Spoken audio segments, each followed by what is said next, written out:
এই যে নাম কি নামে এই শোভাযাত্রা হবে সেটা আগামীকালকে একটা সভা আছে, সেখানে ঠিক হবে। দ্বিতীয় আরেকটা কথা বলতে চাই আমি আপনাদেরকে, সেটা হচ্ছে এই যে এবারের দুইটা জিনিস। একটা হচ্ছে মঙ্গল শোভাযাত্রার কথা যদি বলি, মানে অনেক হিস্টোরিক টার্ম, এটা কিন্তু মঙ্গল শোভাযাত্রা নামে শুরু হয়নি, আপনি জানেন নিশ্চয়ই। এটার নাম ছিল আনন্দ শোভাযাত্রা, সেখান থেকে হয়েছে মঙ্গল শোভাযাত্রা, রাইট? যে নাম একবার পরিবর্তিত হয়েছে, যদি সবাই সর্বসম্মত হয় তাহলে আবার পরিবর্তন হতে পারে, আবার যদি সবাই সম্মত হয় পরিবর্তন নাও হতে পারে। এটা কালকে সবাই নির্ধারিত হবে। আসছি, ঢাকা বিশ্ববিদ্যালয়। আরেকটা প্রসঙ্গ হচ্ছে এই যে এবারের উৎসবটা কিন্তু আর শুধু বাঙালিদের না, শোভাযাত্রা যেটা, এটা আর বাঙালিদের শোভাযাত্রা না। এই শোভাযাত্রা বাঙালি, চাকমা, মারমা, গারো প্রত্যেকের। ফলে আমাদেরকে দেখতে হবে যে আমরা এমন একটা নাম যেন না দিই যেটা শুধুমাত্র আমাদেরই হয়, ওরা আর ইনক্লুড হতে না পারে, ওরা যেন ব্র্যাকেটে না পড়ে যায়। You know what I mean? So এইটা নিয়ে কালকে আমাদের আলোচনা হবে।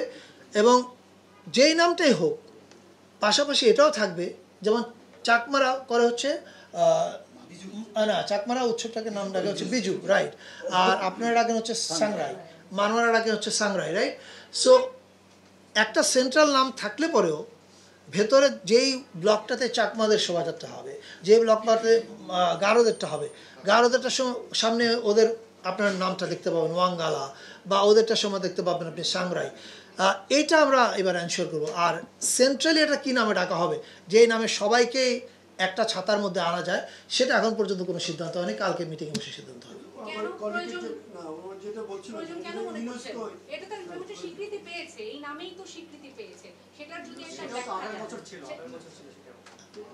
আমি আমার আগের প্রশ্নের উত্তর আপনি বোধ হয় পেয়েছেন, একই কথা আপনি আবার বলছেন না।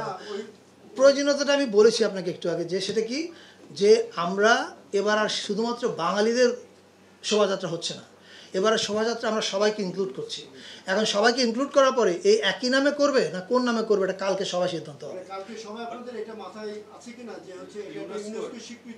এটা ইউনেস্কো স্বীকৃত, এটা আমাদের মাথায় কেন থাকবে না আপনি মনে করছেন? বুঝতে পারছেন, এটা হ্যাম্পার হওয়ার কোনো কারণ নেই। ইউনেস্কো এই শোভাযাত্রাকে স্বীকৃতি দিয়েছে, এবং ইউনেস্কো আগামীবার জানবে এই শোভাযাত্রা আরও বড় হয়েছে, আরও ইনক্লুসিভ হয়েছে। সো ইউনেস্কো এটাতে খুশি হওয়ার কারণ হবে, আপত্তি করার কোনো কারণ নেই। কারণ আমরা বরং এতদিন আমাদের দেশের অনেকগুলো জাতিগোষ্ঠীকে মাইনাস করে এসেছিলাম, আমরা এটাকে সংশোধন করছি। আচ্ছা, ফাঁকে একটা কথা বলে দিই, আমি নিজের টেলিভিশনে বড় হয়েছি। টেলিভিশনের ক্ষেত্রে একটা প্রবলেমের মধ্যে আমি ইদানিং দেখছি, এই প্রশ্নের উত্তর দিতে গেলে যে মুশকিলটাতে আমি ভুগি, যে আমি একটা কথা বলি, হেডলাইন লাগানো হয় আর একটা কথা। আপনাদের কাছে অনুরোধ থাকবে, please be careful about headline. গত 2 দিন আগে আপনাদেরই একজন কলিগ কোনো একটা মিডিয়া হাউসের, আমি যে কথা বলিনি ওটা উনি ওনার হেডিংয়ে দিয়েছেন, দিয়ে ওটাকে ভাইরাল করেছেন। Let's not do it. আমার কোনো হেডিং দিলে সবার কাছে এখানে আমি পরিষ্কার বলছি, আমি যা বলেছি ওই শব্দের বাইরে কিছু যাবেন না, এবং শব্দ কাটবেন না এমনভাবে যাতে আমার কথার মানে বিকৃত হয়ে যায়।